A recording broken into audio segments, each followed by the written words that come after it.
root cause of a lot of our illnesses is what's in our water supply. Forever chemicals, they cause cancer. They cause bone disease. Fluoride is a neurotoxin. Why is it in our water? Drug residue, birth control. I mean, all kinds of things are seeping into our water supply. Then I learned that contaminants don't boil out. Like these forever chemicals that we're talking about, they're called forever chemicals because they last forever. So what are some other action steps to minimize exposure or to improve our body's resilience against these things? Number one is making sure. Helen, welcome to the podcast. Hi, Will. How you doing? I'm doing great.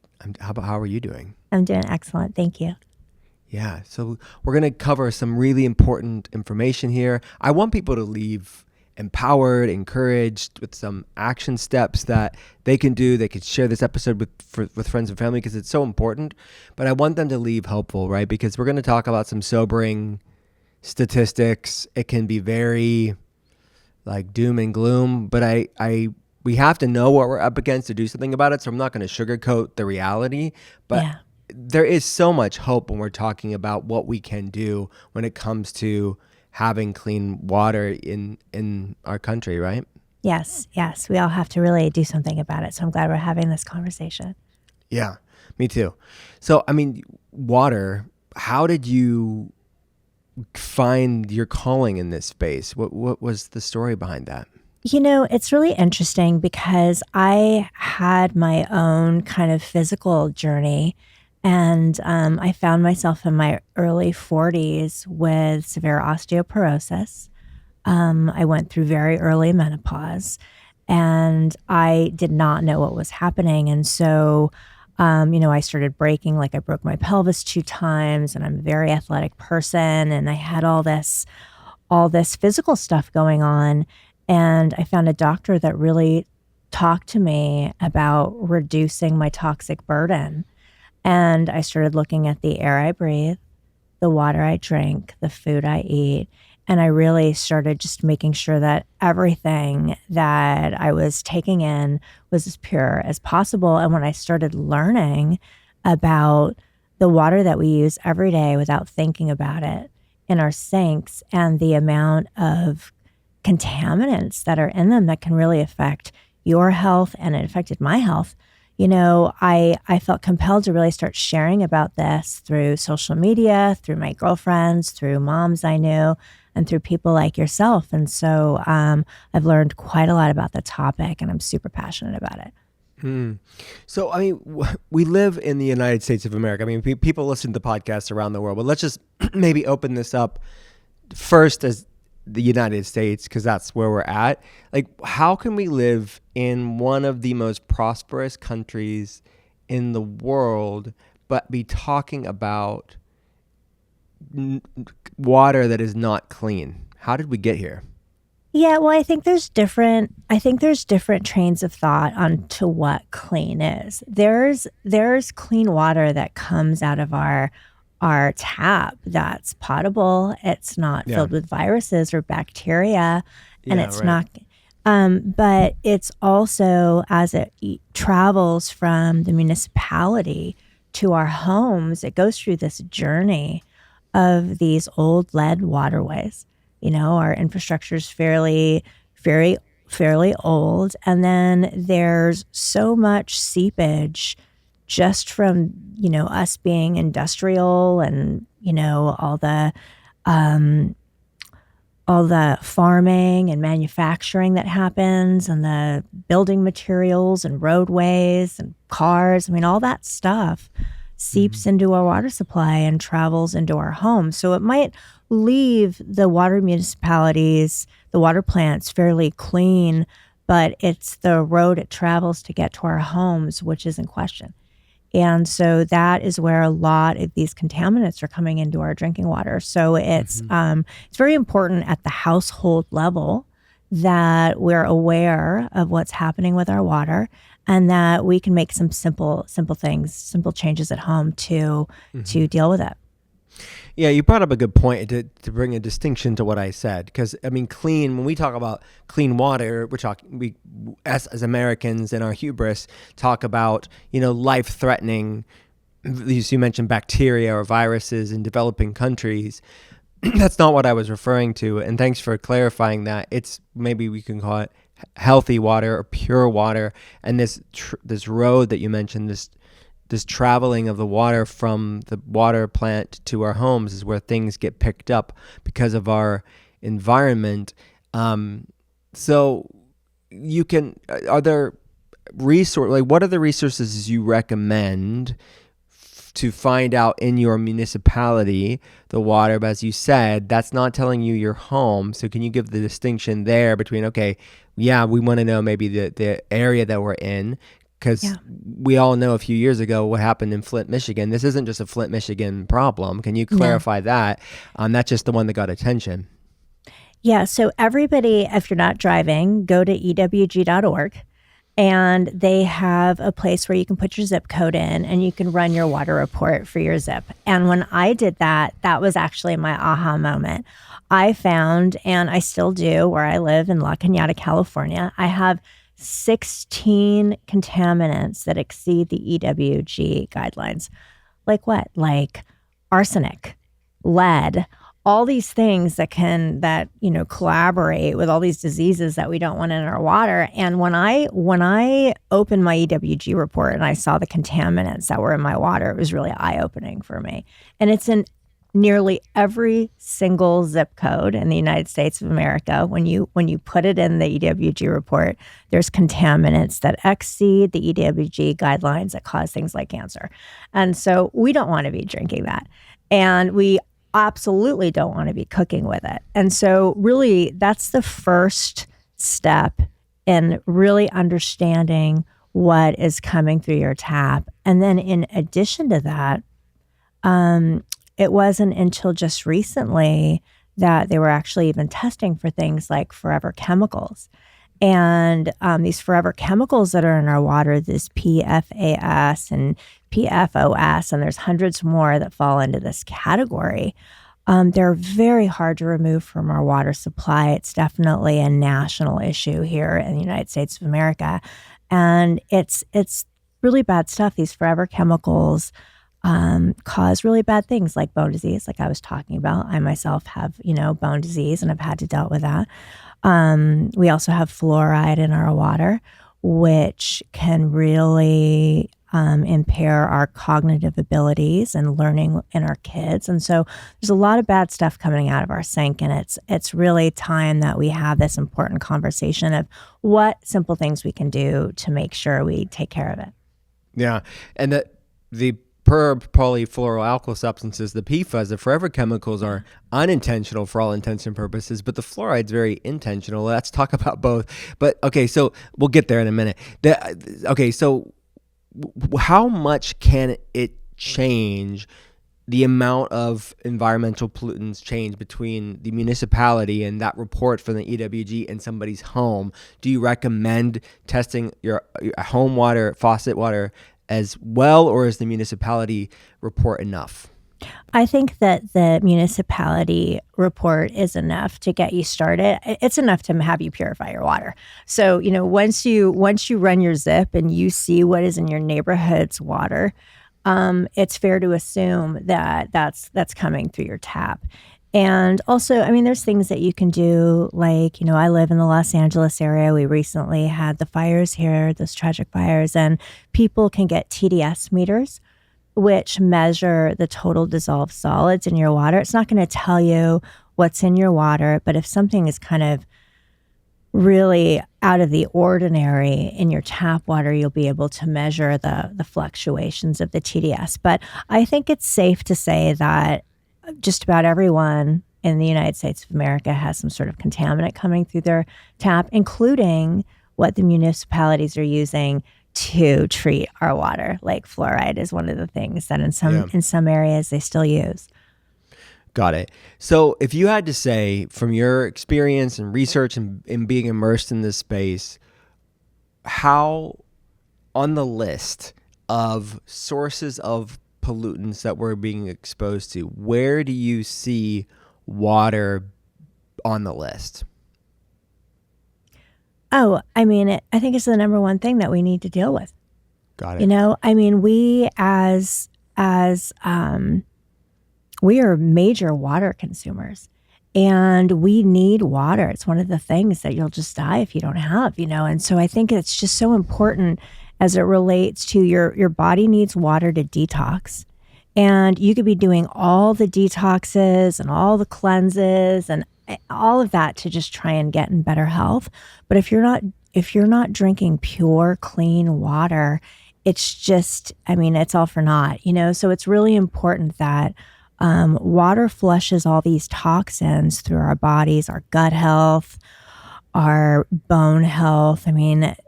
Our cardiovascular health. Water is just so vital for life.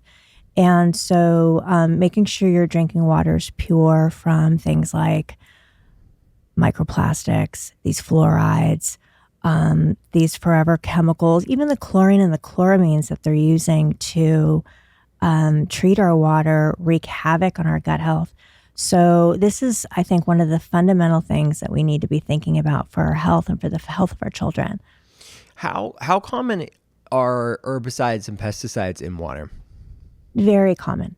And it's like I said, it's the journey to, it's the journey from the water plant to our house, where people are gardening, they're going to Home Depot, you see the big danger on these fertilizers. They're using these fertilizers, it rains, it gets into the runoff, a lot of these water treatment plants, they don't use things like reverse osmosis to actually purify their water. They're just treating it with chlorine, chloramines, all these things.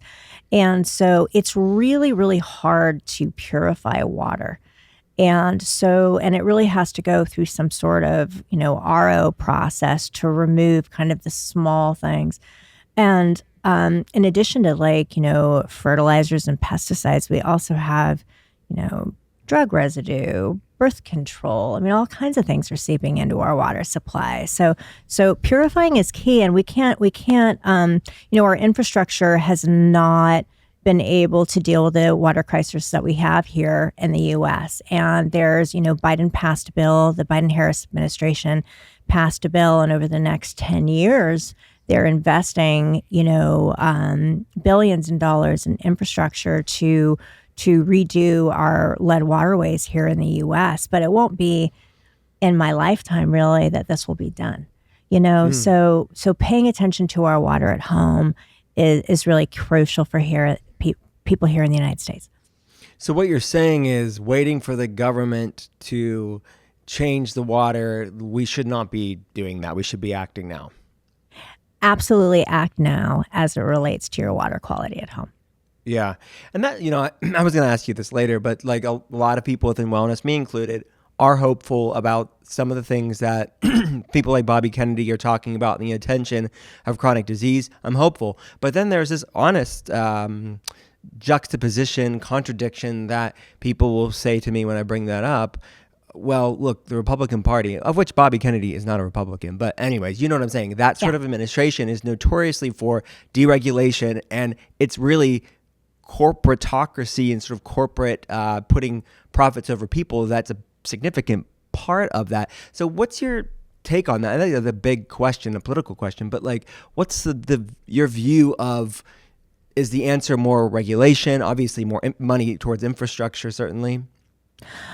I think it's actually education, and I love that the current administration and Bobby Kennedy is really pulling back the curtains on what's going on. They recently just banned red dye. That was such a big win, and all these things that are transpiring, and the focus on health and putting like the focus on health in the people's hands, I think is just really beautiful and really important.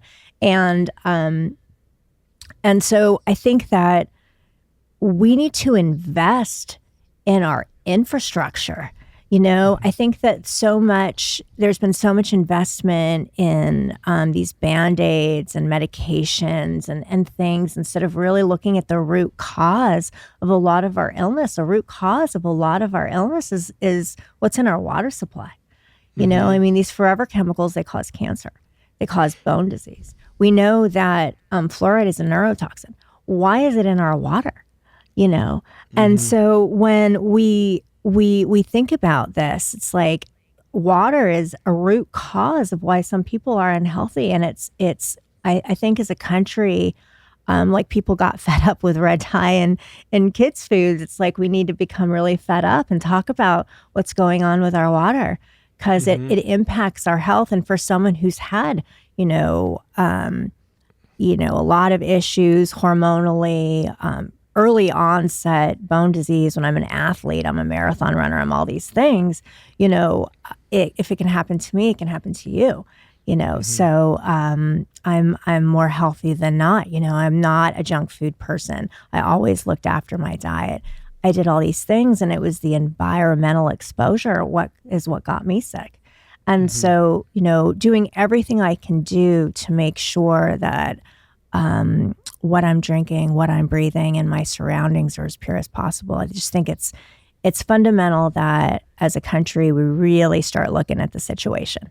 Yeah, for sure. And I think of fertility too, right? Where the statistics are sperm count. The United States has seen a 50% drop in sperm count in the last 40 to 50 years. I mean, you have to assume, especially when you look at the levels of microplastics in testicles in the majority of American men. Look, it's a confluence of factors. It's not just one thing. I'm not saying it's one thing, but we have to see, okay, like you're saying, everybody's drinking water, cooking with water, taking baths and showers in water. That has to be a significant reason why we're seeing that drop in sperm count, don't you think? Yeah, I mean, the microplastics in our water is really frightening. And, more and more studies are coming out. They just, there's this massive increase in dementia cases, and the amount of microplastics in the plaque in people's brains is a direct correlation with dementia. And, and women are at such high risk for cognitive decline too. And then you think about what's going on with fertility. I mean, for it to actually microplastics and it being found in men's testicles, it just was on, the SNL 50th reunion. I mean, I'm glad that awareness is being raised about it and it's getting to that level, but we are having problems having babies, where our young girls are starting having their periods very prematurely and early. Women like myself went through menopause very early. It's becoming early and earlier.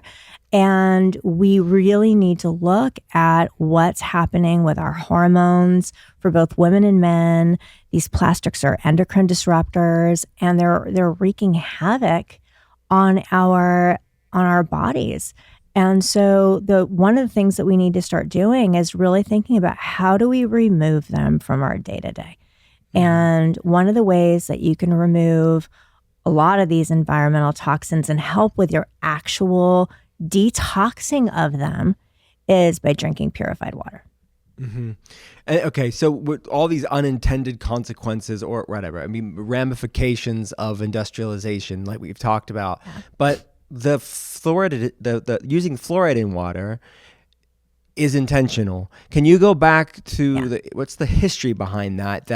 I mean, how two-part question. Sorry, how many municipalities, cities, states, however they regulate that, how many areas are still putting fluoride in their water, and then why? Like, what's the history behind it? It's about a third of the U.S. is still using fluoride in their water, and it was done originally for dental hygiene to help prevent cavities. And the funny thing about it is that, I mean, it's not even staying in your mouth. You're drinking it and drinking water. It's really doing very little to, help with dental hygiene and dental health, especially for children. And so that was how it initially got into our water supply. We've since learned that, children that are living in areas where fluoride is in the water really can have a severe impairment on their learning abilities. And also, it can cause cognitive impairment in older people as well, leading to things like cognitive decline. And so it's a known neurotoxin that the government has been putting in water supplies for years and years. And we've known about this. For 50 years, we've known about this. And so for some municipalities to still have it in their water is just crazy. And I'm so glad that, you were talking about Bobby Kennedy. This is one of his things that he's really bringing to light.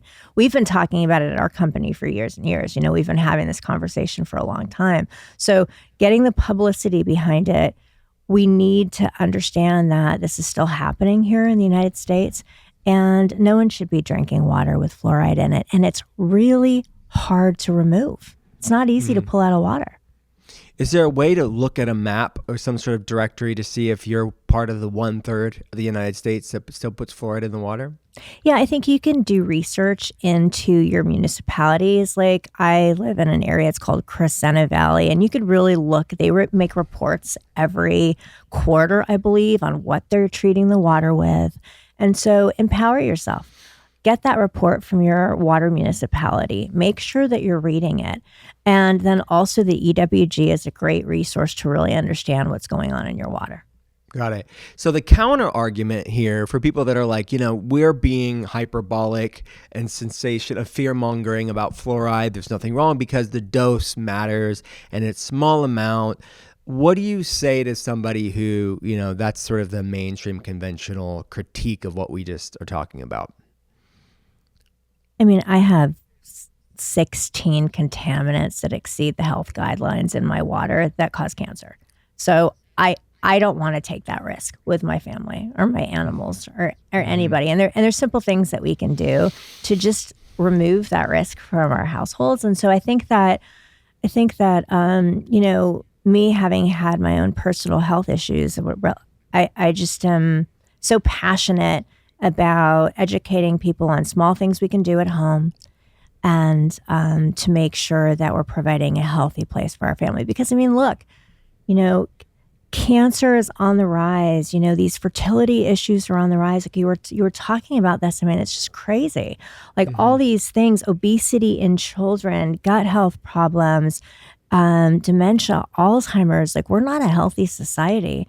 So I think we really need to purify whatever we can, whether it's our food, our water, our air, just to make sure that we're not inundating our bodies with chemicals. Mm-hmm. And you know what? This is such an environmental topic. It is an environmental topic. We are just intimately connected with nature all the time, a lot more directly here in this conversation, which is interesting, the pushback, right? Because it used to be such a more of a progressive left of center thing where it would be like, yes, we were the crunchy ones. We were the ones talking about environmental law. Now it's like this weird inversion, this weird realignment where now it's conspiracy theory to talk about environmental toxins in water. Isn't it interesting, the shift within these topics, and wellness is like stuck in the middle?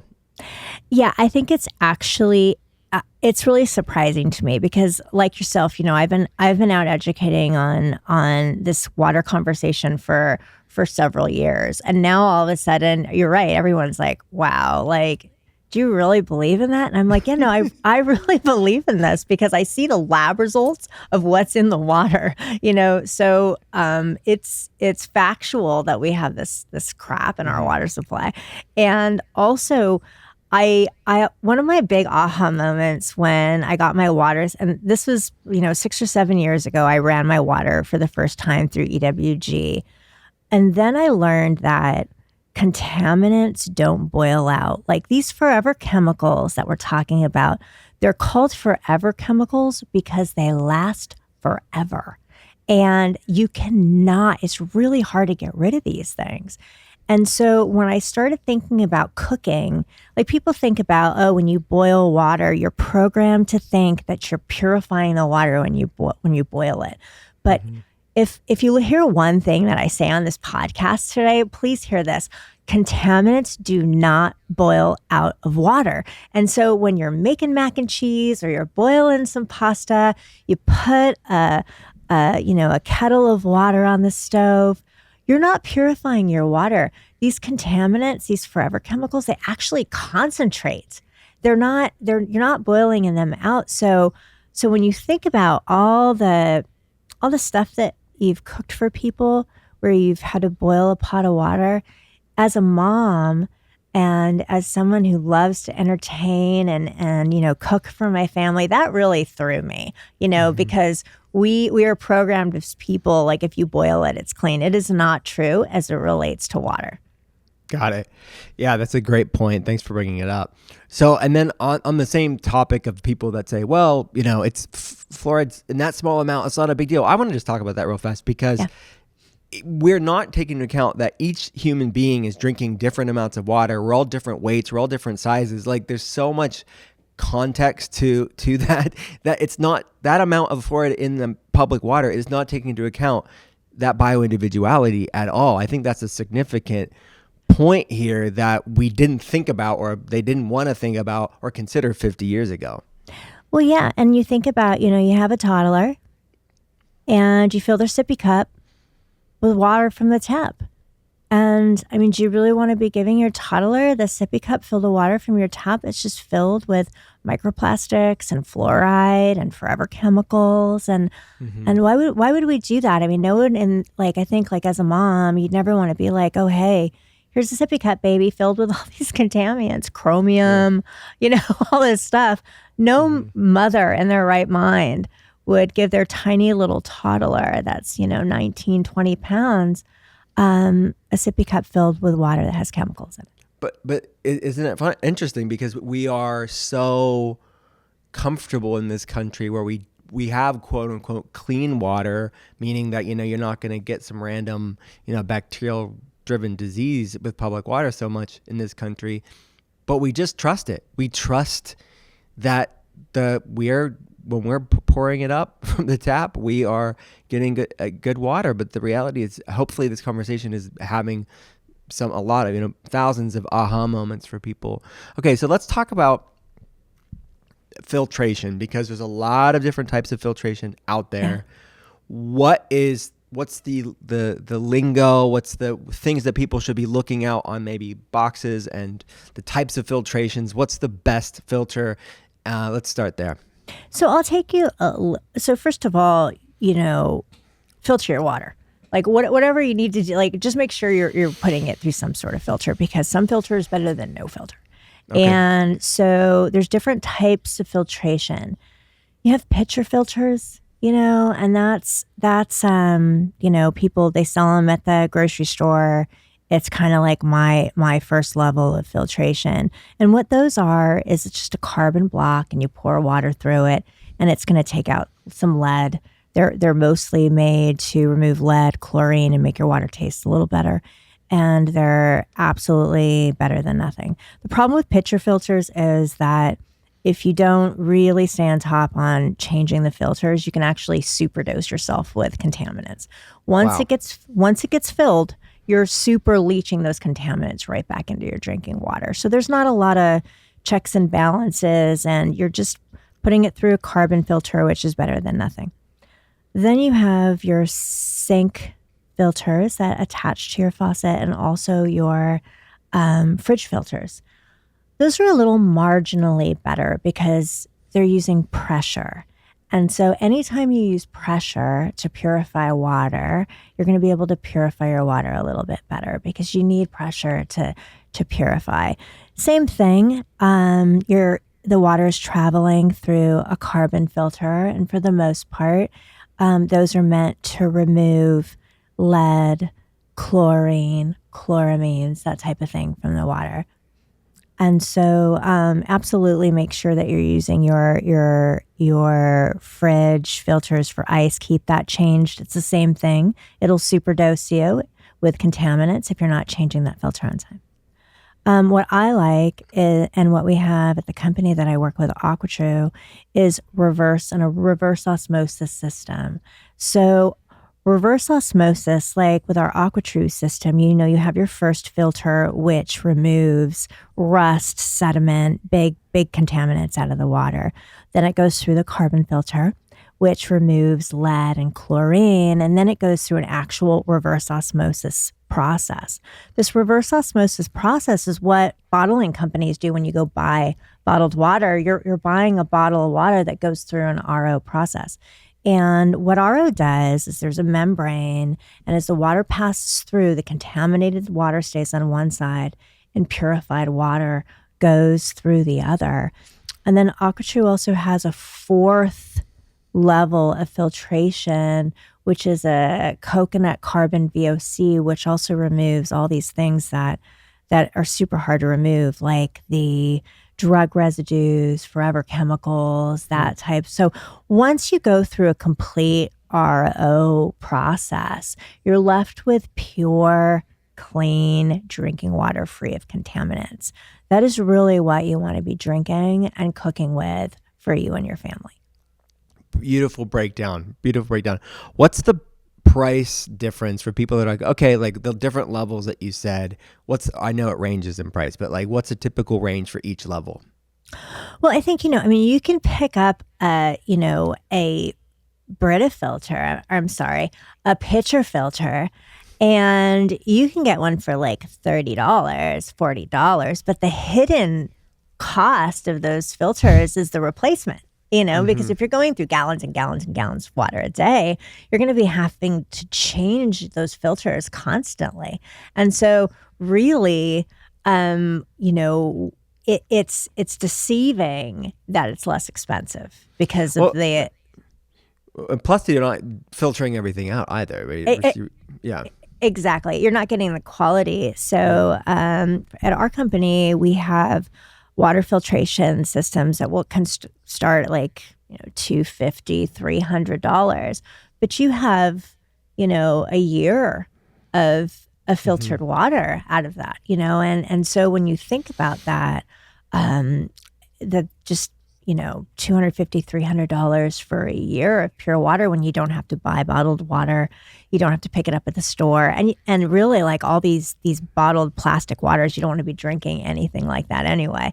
We were talking while you were asking, like, what should people look out for when they're looking at purified water and a water purifier? You really want to make sure that these water purifiers like AquaTru were certified to NSF standards to remove 84 contaminants. And we have to certify the life of our filters. And so a lot of water companies out there make really egregious claims that they filter out 1,000 contaminants. Like, it's just not true. They might for like 3 gallons, but then, it's not for the lifetime of the filter. So being certified to NSF standards is really important. And you want to look for something like at AquaTru. We just recently got the certification to remove microplastics, which was a really big deal, and fluoride and forever chemicals and all these things. And so really understanding what you're buying is really important, and look for a company that really spends the money on validating their science. Love it. So look for NSF certified and look at the 80, you said 85 contaminants. 84 contaminants. 84. So you want to be certified to NSF standards. NSF is kind of like, USDA organic, right? There's a lot of different companies that certify to NSF standards. So just make sure that people share their documentation on their website and they're really transparent about what they remove from the water. Got it. How often, you mentioned changing the filter. If not, you could be getting the super dose concentrated, which obviously we don't want. And that's the opposite of why people are doing this stuff.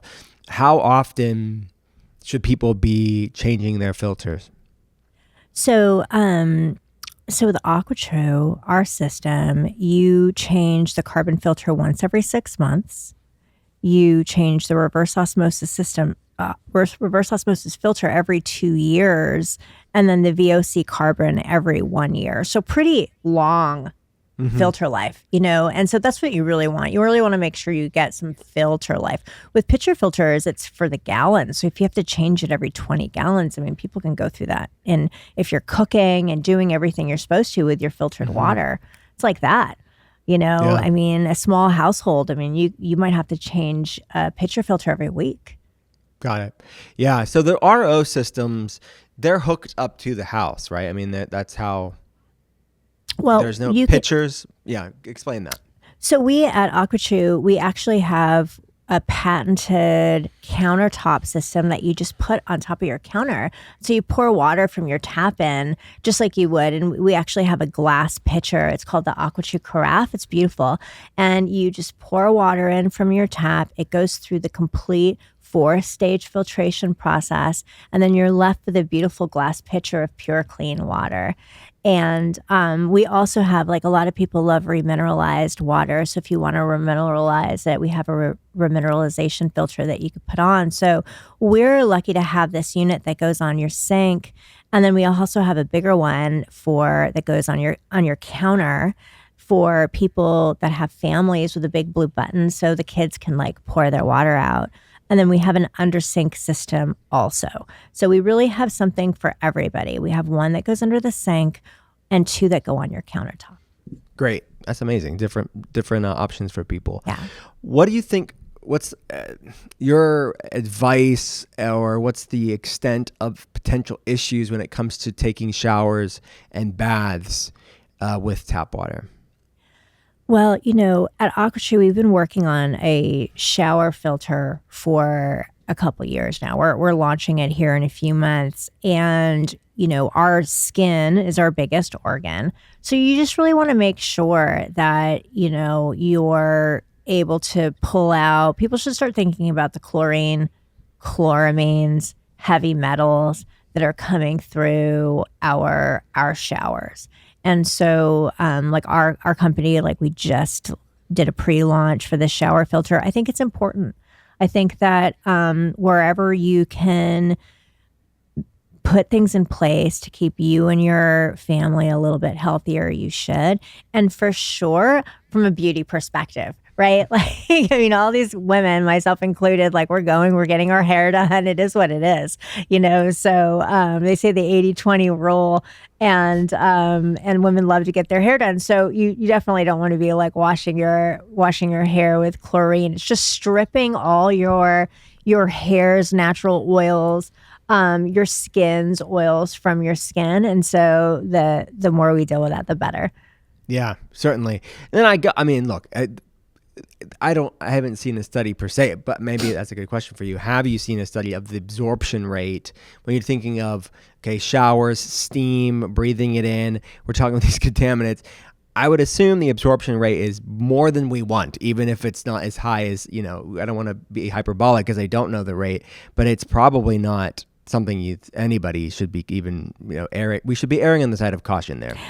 I don't know the study either. Like, I haven't looked at that, but I do know that people love to get in the shower, take nice long showers, myself included. Yeah. And when you start thinking about, like, all your pores, like, your whole body is basically a big sponge, and so, yeah, I think filtration at the shower level is really important. And I'm really excited to see so many people, including our company, get into this space, because I think that we know what's coming out of our tap. We shouldn't be drinking. And I really think the same thing. Like, do you want to put your newborn in a cute little baby tub? Do you want that to be pure water? Or do you want it to be, water that just even the chlorine conversation, chlorine's not good for our skin. It dries out our skin. It's removing us of all of our skin of its, moisture barriers, et cetera. And so wherever you can make these positive choices in your household, you should be doing it. Got it. Any other tips you have besides getting the right filter for your home to minimize exposure? Like you said, we're not going to be perfect. We don't want to be like orthorexic and obsessive about this. We can't live in a PFAS-free, BPA-free bubble. We have to live life. So what are some other action tips to minimize exposure or to improve our body's resilience against these things? I think number one is making sure you're drinking pure water. And because you're going to be detoxing all that other stuff we're picking up from if someone cooks something in a Teflon pan at a restaurant that you don't know about, that might have microplastics in it, or forever chemicals in it. If there's some food containers that someone used that were in plastic that got heated up that you don't know about. I think that just making sure that we're drinking pure water that's not held in a plastic container is number one most important thing. Drink purified water. And then also just be aware, I think doing some simple swaps, like if you're going to Home Goods to buy some stuff for the house, get some glass containers, and just start throwing out some plastic containers. Rather than reheating your food in a takeaway container, put it in a pot, and reheat it in ceramic cookware. Just being conscious of where could some of these contaminants be lurking, and slowly but surely trying to make some changes in our everyday life to pull stuff in that we know is good for us. And but yeah, I think the number one thing is just making sure that you're drinking purified water for you and your family. That's a really good start. And watch your plastic exposure. Great tips. Yeah. What do you have any supplements that you take personally to support detox pathways? Anything you'd like there? Yeah, I mean, I really, really I'm big on curcumin. Like, I love curcumin as an anti-inflammatory. It's natural. It's something that I really like. So I love a really good turmeric supplement.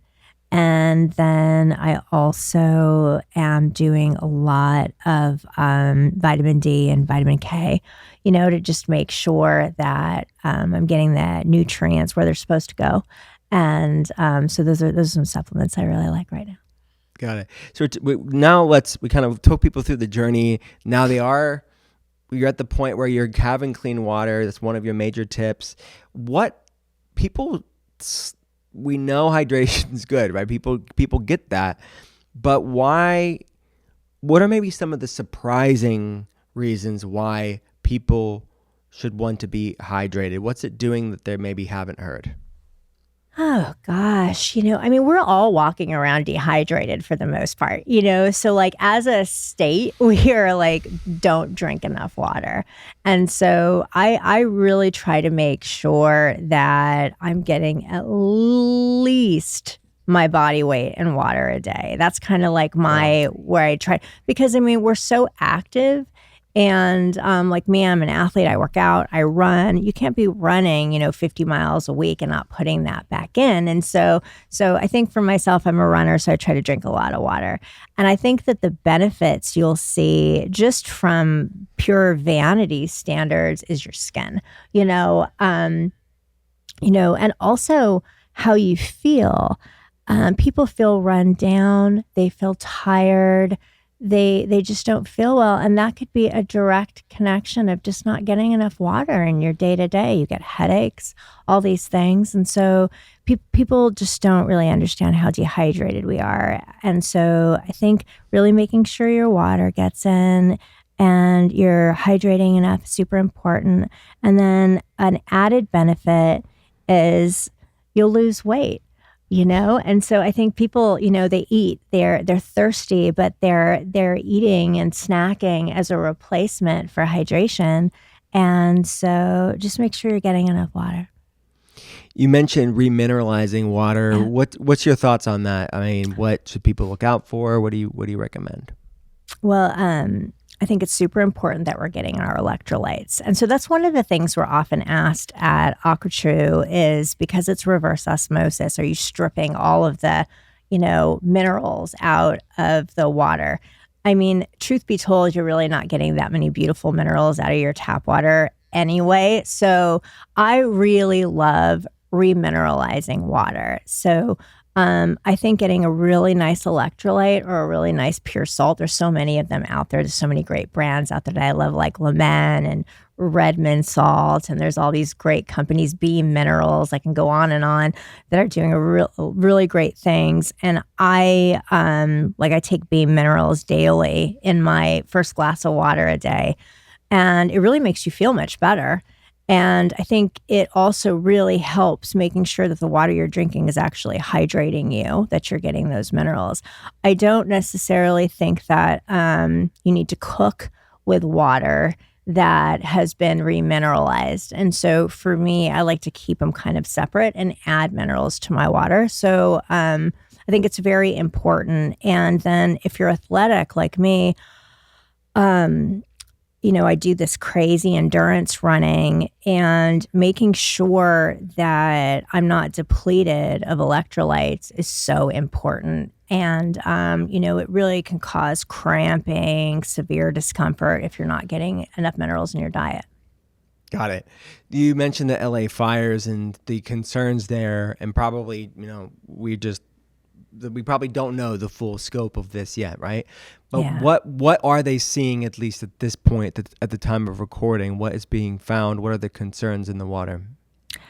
I know at the municipality level, they're testing for benzenes, and they're just really trying to make sure that there's not that specifically isn't in the water. One thing for someone that's in the water business that's really frustrating to me is that they're putting people on a boil notice, and they're putting people on boil notices for bacteria and viruses and things like that may have gotten into the water supply after the fires. But I know that contaminants don't boil out. And so, it's a little frustrating when I hear state officials saying like, oh, boil the water, you'll be okay, when I know it doesn't really help anyway. Mm-hmm. And so I think that this disaster that we had in Los Angeles, I think that the, environmentally, it's going to be affecting us for decades. They're comparing it to post 9/11. And, there are already, a bunch of researchers studying, what's happening here in Los Angeles. And so we have no idea how it's going to affect our health for sure. If you're in the Los Angeles area, make sure you're purifying your water, because all the, runoff from the burn areas are just going into our water treatment plants, and we just want to make sure that we're taking extra measures and precautions and purifying our water. Yeah, well said. This has been a great conversation. As you know, the podcast, it's called The Art of Being Well. At the end of every episode, we have your art of being well. First question is, you mentioned curcumin. Do you have any out of the box, like lesser known supplements that you take that you think more people should know about? Yeah, I think, which is a good one that I really like.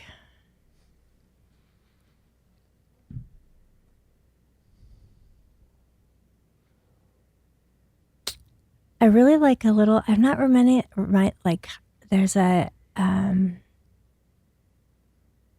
Angie Green has some tinctures that I'm taking right now, and they're very, very great for women. And so I've really been enjoying those for hormonal balance. And so I'm a real big fan of Angie and what she's doing. Yeah. And her tinctures. That's very cool. Shout out to Angie. I think she's a great. Really great. So some herbal tinctures. Great answer. Next question is, what's some place that you haven't been to, but from a, life self-care standpoint, what's on your bucket list? Oh, I really want to go to Mount Shasta. Yeah. I've traveled all over the world, right? And I'm really kind of trying to work on my spiritual connection. And I've just heard that Mount Shasta is a very spiritual place. Mm-hmm. And so it's something where I'd like to just go check it out and learn more about what's going on up there. Yeah. What is going? That's in Northern California, right? Yeah. It's in Northern California. So everyone's like, oh, if you're on a spiritual journey, go to Mount Shasta. And I'm like, okay, cool. Let's do a road trip. People that, there's like vortexes right in different places in Arizona. And I think Mount Shasta is another one that apparently, so I had someone on the podcast, I forget who it was, but Jordan Younger, I think. She told me that there were like the legends of the Lemurian people, like these people that apparently, I don't know, the ancient civilization. I don't know. I don't know a lot about it. I'm in functional medicine, but it is fascinating to me. Let me know if you feel anything in Mount Shasta. But report back. What's some place that you have been to that should be on other people's bucket list? So I'm Greek, and I just have to say Santorini, and they're going through all this, volcanic tremors and all this stuff. I've been telling myself lately, like, of all the places in the world to be going through this drama, like Santorini is the most beautiful place. And if you can ever experience a sunset in Santorini, you have to get there. Amazing. Yeah, I heard, I didn't see pictures, but that it really was, a lot of those beautiful sea coasts were damaged. Yeah. So Yeah. it's important, like while it's still there, that everybody go check it out if they can, for sure. Support the Yes. tourism. I know a lot of Yeah. those places depend on tourists. All right. What's a book that you've read? It could be fiction or nonfiction that's been really paradigm shifting for you. I'm kind of getting a running Art of Being Well book club going on, and what should I add to the list? Oh gosh.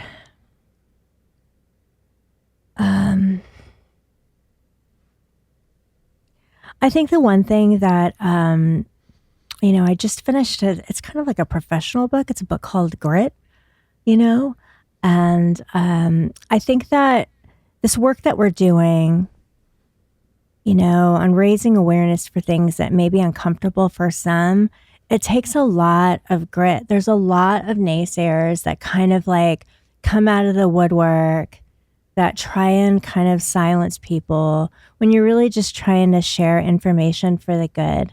Like this water conversation, the reason why I have it is really for moms, because as a mom, I learned things that I was doing as a mom that might have not been that great for my kid, And so I think that just having grit in everything that you do is so important, because people will try and silence you. Yeah, truth. What's like that Maya Angelou quote? When you know better, you do better. You don't have to, like, me as a dad, I wish we're always learning. The things I know now, I wish I knew 18 years ago. So, my friend, thanks for coming on. Where do people go to learn about your work? And where do they go? So you can find me at Helen Christoni, and then also for water at AquaTru. Thanks so much. Helen, thanks for coming on the pod. Thanks so much.